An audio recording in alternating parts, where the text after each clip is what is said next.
السلام علیکم ورحمۃ اللہ وبرکاتہ۔ ناظرین، آج کا سوال یہ ہے کہ اللہ تعالیٰ کچھ انسانوں کو معذور پیدا کرتا ہے، کیا یہ ان پر ظلم نہیں؟ اگر یہ ان کے والدین کے لیے آزمائش ہے یا والدین کی غلطیوں کی وجہ سے ہے تو پھر والدین کی سزا اولاد کو کیوں؟ تو ناظرین، پہلی بات یہ ہے کہ اسلام میں معذور بچوں کی پیدائش کو والدین کی غلطیوں کی سزا نہیں سمجھا جاتا۔ یہ تصور دراصل ہندو مت میں موجود ہے کہ پچھلی جنم کی گناہوں کی سزا اگلی جنم میں معذور یا تکلیف کی صورت میں ملتی ہے۔ اسلام ایسے کسی تصور کے قائل نہیں۔ دوسری بات یہ ہے کہ انسانوں پر آنے والے آزمائش ان کی غلطیوں کی مرہون منت نہیں ہوتی۔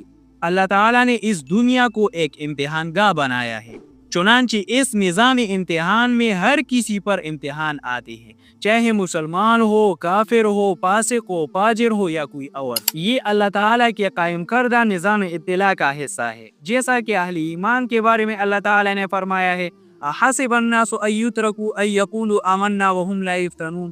اس سے واضح پتہ چلتا ہے کہ نیک و بد سب پر آزمائش آتی ہے۔ تیسری بات یہ ہے کہ اسلام اس حقیقت سے انکار نہیں کرتی کہ جینیاتی تغیرات کے بنا پر بچوں کی پیدائش میں تبدیلیاں یا معذوریاں واقع ہو سکتی ہیں۔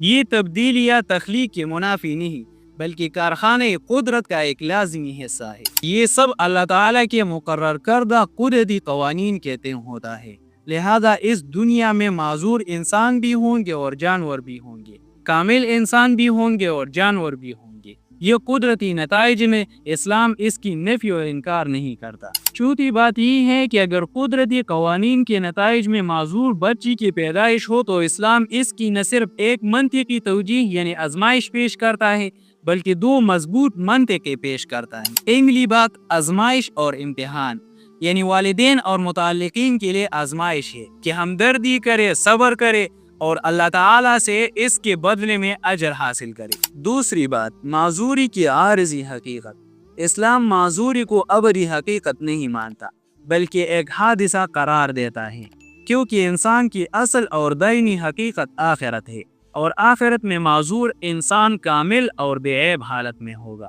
اور دنیا میں اٹھائی گئی تکلیفوں کے بدلے میں اجر پائے گا۔ یہ اعتراض اسلام پر تب وارد ہوتا ہے جب یہ دنیا اور انسان کی معذوری ختمی اور ابدی حالت ہوتی ہے، جبکہ اسلام کی نزدیک یہ دنیا عارضی اور آخرت ابدی حقیقت ہے۔ جیسا کہ ارشاد ہے، وَمَا هَذِهِ الْحَيَاةُ الدُّنْيَا إِلَّا لَهْوٌ وَلَعِبٌ وَإِنَّ الدَّارَ الْآخِرَةَ لَهِيَ الْحَيَوَانُ لَوْ كَانُوا يَعْلَمُونَ۔ تو دوستو، آج کی یہ تھی مختصر سی ویڈیو۔ اگر اس ویڈیو کے حوالے سے آپ کے ذہن میں کوئی سوال ہو تو آپ ہمیں بتا سکتے ہیں۔ ملتے ہیں انشاءاللہ نیکسٹ ویڈیو میں۔